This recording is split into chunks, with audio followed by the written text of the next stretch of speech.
Mhm.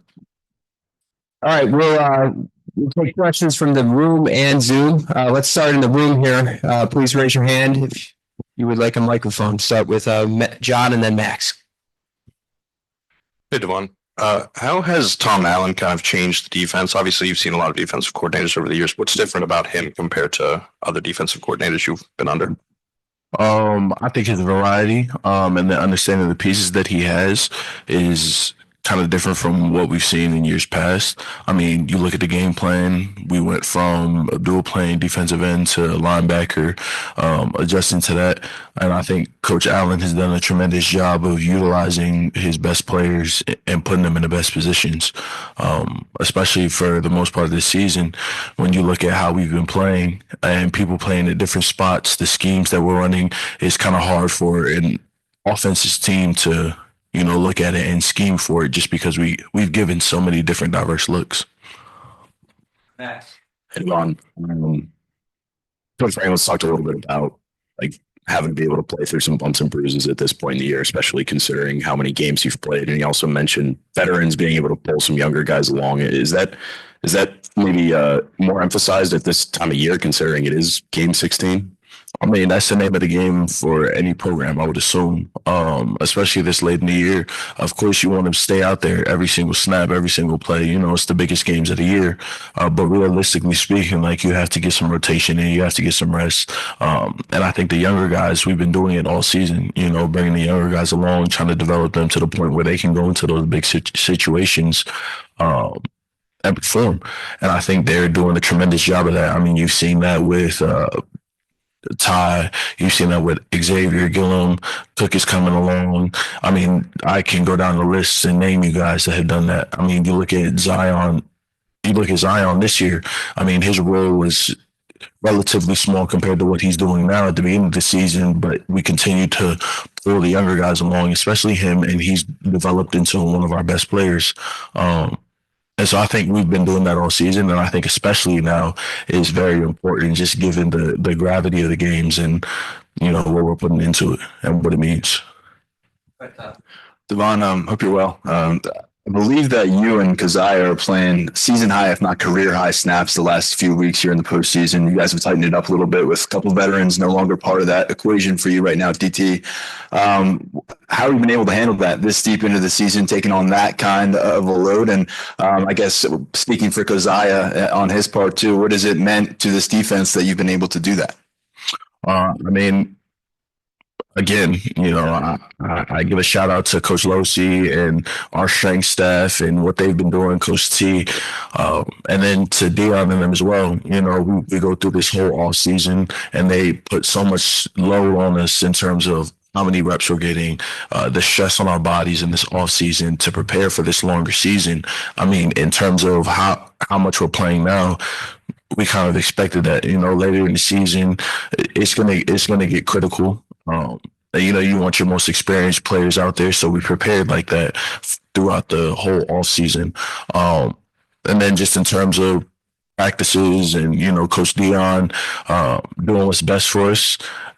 We do a lot of technique things, but it's more so, okay, we're going to relax just a little bit on certain things, certain areas, certain team periods, just so we can have the vitality throughout the entire game. So, Dvon, what are the challenges when you're facing a quarterback who can hurt you running the ball the way this quarterback can? Honestly, it's just balancing the cage. I mean, you look at SMU, and it was a very similar situation just in terms of how he was able to run and create explosive plays on his feet. And I think we did a tremendous job. Coach Allen did a tremendous job. Our defensive staff did a tremendous job of coaching us and showing us the right way to balance the cage while also being aggressive in our pass rush. And I think it'll be no different this week, especially with, their offensive line and him being more of a mobile quarterback and then running a lot of QB sneaks, especially if you look back at that Georgia game, they did that a lot. So I think that'll be important for us this week, just balancing the cage and making sure we're very sound in our assignments and our gaps. We're going to do a couple from Zoom here. Let's go to Rich Garcella. Thanks, Greg. Hey, thanks, Dvon. you talked about Zane last week, but can you describe the level he's played at the last 5, 6 games, and why is he so effective against offensive linemen? It's his pad level and his strength. Zane is, of course, a freak athlete, but also given his technique and his size and his strength, it's a mismatch for any offensive lineman. I mean, you look at this past week going up against 66, as well as that 62. It was a mismatch the entire time. Just his pad level, his speed off the ball. He's a freak athlete. He's one of those guys who is going to bench 455 for 5 and then go run a 4.40. He's a tremendous athlete, and I think it's showing up on film, especially when you get this late into the season.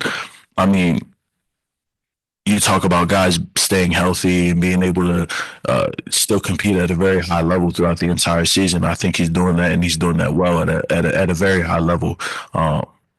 He's maintaining his strength, his speed, his agility, and it's showing in games. So Let's go to Audrey on Zoom. Hey, Dvon, appreciate your time. I was wondering, obviously you guys spoke really highly of Manny when he was here. Then he leaves, Tom Allen comes in. What do you kind of remember about your early impressions of Tom? And in what ways maybe has he kind of surprised you, if at all? I don't know. I feel like Coach Allen was very open. That was definitely my first impression. He definitely didn't leave much for surprise, I will say, just in terms of who he is as a coach and what he came here and set to do, what he wanted to do this season. So he didn't really leave much room for surprise. I mean, he told us who he was. He was an aggressive coach in terms of his play calling. He was going to put guys in the right position to succeed, and he was going to do everything in his power to win. I mean, you look at his track record everywhere he's went. I mean, he's won, outside of Indiana kind of, but, I respect Indiana and their program, but, he's done his due diligence, and I think he's doing that very well for us too. So let's go to Max. How much different is Max Granville right now than when he first joined during camp? I think he's grown up a lot. I think he's becoming a very mature player. He's definitely changed in terms of his preparation and how he approaches the game. And I think he's going to grow into a tremendous player. I mean, if you look at him, physically, he's one of the more physically impressive players that we have. I mean, to be so young, but he's very physically imposing, and I think to his speed, his quickness, his agility, I think he's growing into it and learning how to use that at full speed at this high level. But it's incredible to see a young guy like that come in after Abu came out of the game and play. What was it? This robot position? Yeah, in Prowler, and perform at a high level in a playoff game. For him to do that and for him not to mess up, especially get any MAs or anything like that, that is incredible, and that's tremendous, and that's a testament to his dedication to his studies and how he's approached the game so far. We'll go to John and then Seth Engel. Ron, how have you seen, you mentioned Abdul, how have you seen him grow off the field in your time since he got here? I mean, of course, you want your best players to be your best leaders. And I think Abdul has done that tremendously. He's grown a lot tremendously in that area. He wants to see the team succeed. And I think he's done a tremendous job of imparting his wisdom, whatever it may be, just in terms of pass rush, winning a rush, or just giving people different ways to win, different looks. I think he's done a tremendous job of feeding that information to the younger guys like Max Granville, especially. I think he's done a tremendous job of that this season, and he's growing a lot, and he's going to do a lot more growing. Let's go to Seth Engel and then Tyler. Hey, Dvon, you've obviously played with some great edge rushers in your time. Who does Max Granville maybe remind you of? And a follow-up, what's that age gap like? Him, supposed to be in high school right now, and you being a 6th year in college? And the younger generation, at the risk of sounding super old, the younger generation is different nowadays. Max Granville is definitely a special kid. I feel like he has some similarities to Chop just in terms of his ability to get off the rock. He's learning how to bend from Abdul. So just his ability to bend, play through blocks. Now, once the game starts slowing down for him, much like Chop was, in his first season in the NFL, first couple of weeks were a little slow, but now you see him picking up the pace, getting a sack or two a game now. I think Max Granville will be in a similar position just in terms of his college career. It's just getting comfortable at the end position. He's a kid, like you said, he's supposed to be in high school, but now he's playing in the college football playoffs right now. So I think his development is going to be incredible. I think the difference between year one and year two for him is going to be tremendous. And I think you should really look at the way Chop played, the way Disa played, and kind of look at their games and see that they're similar to what Max Granville has been doing or will do moving forward. Let's go to Tyler and then Smeltzer. Dvon, we had a conversation with James yesterday about Karon Allen and some of his running, and including that run that ultimately got called back. But just the way he's bringing it this postseason, from two perspectives for you, from a defensive player who's dealing with that on the other side of the ball, a guy running that way, how much does that kind of demoralize you over the course of a game? And from a defensive a player on Penn State's sideline who gets to watch him doing that to the opponent, how does it kind of maybe fire you guys up a little bit extra?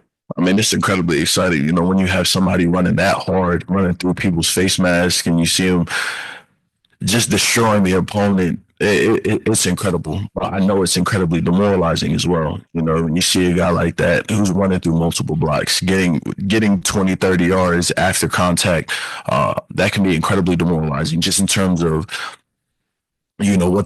what he's shown throughout the season, and then for him to take another step again during the playoffs, I know it's tough to watch for everybody that's not wearing a Penn State jersey. And as opposing defenses, like, you have to account for that. That has to be a big portion of your game prep. Otherwise, it's going to hurt you tremendously. So I think it's very tough for opposing defenses, and I think it's great for us. Go to Joe Smeltzer and then Mark Brennan. Hey, Dvon, appreciate the time. How you doing? Thank you. Doing well. Hope you're well too. So Notre Dame has the reputation of being one of the schools in that O-line U conversation. How does that unit compare to some of the better lines you've seen going against this year? I mean, from the film that I've watched, I mean, they're a pretty good team. Of course, they're a pretty good offensive line. But at the same time, they're very young. I believe their left tackle or right tackle, he's a true freshman, a younger guy. And then the tackle on the left, he's a junior in Denai's class. But I think they have their strengths, of course, and I think they have their weaknesses. Their size is definitely a big component of how they play, with that physicality that they play with in terms of their double teams and coming off of that and creating gaps for their running back. But I think they also have their weaknesses. Of course, we'll explore those more later this week. But I think our D-line is the best in the country, so I think it'll be a game for them. We got time for three more. Mark, Avery, and then Audrey. Dvon, you've become a pretty visible presence at Penn State hoops games. How did you get those?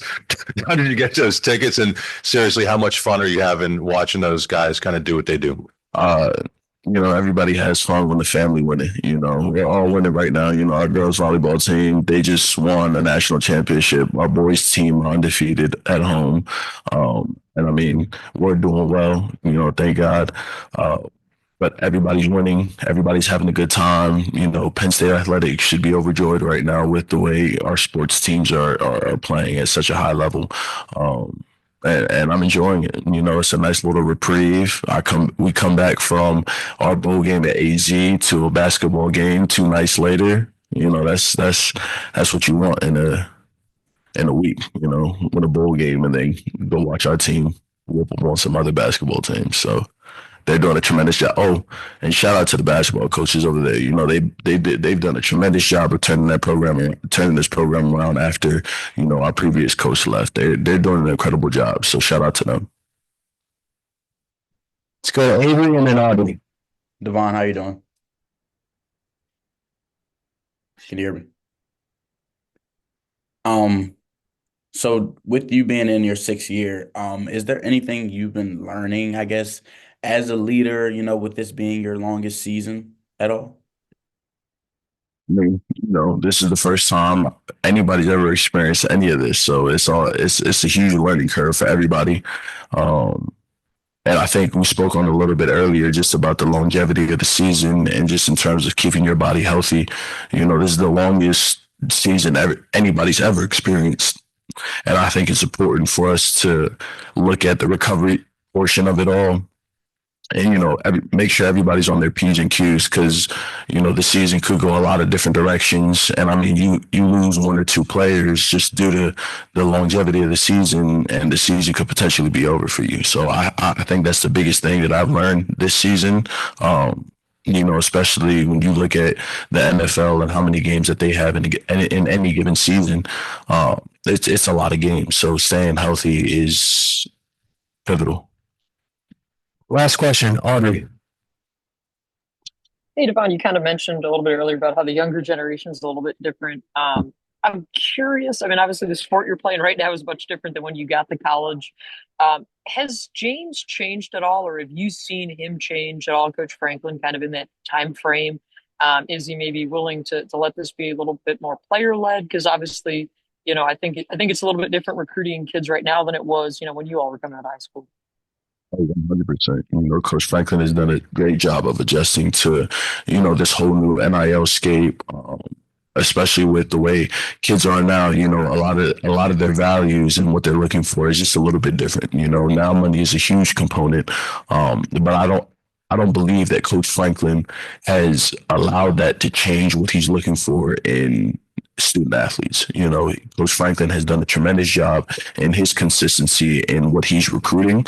But he is changing with the times and he understands that that's necessary in order for teams to win. I mean, you look at teams around the country and you look at those coaches and those programs who have allowed players to dictate, their value to the program, which kind of interferes with the relationships between older players and younger players and how NIL works. But I believe Coach Franklin has done a tremendous job of kind of keeping everybody on that same path and with a one-track mind, and adjusting well to this new landscape. So I think Coach Franklin is changing with the times, but I think he's also staying the same in terms of his consistency and who he is and who he has been as a coach, especially during my time here. Thanks, Dvon. Yeah. Thank you.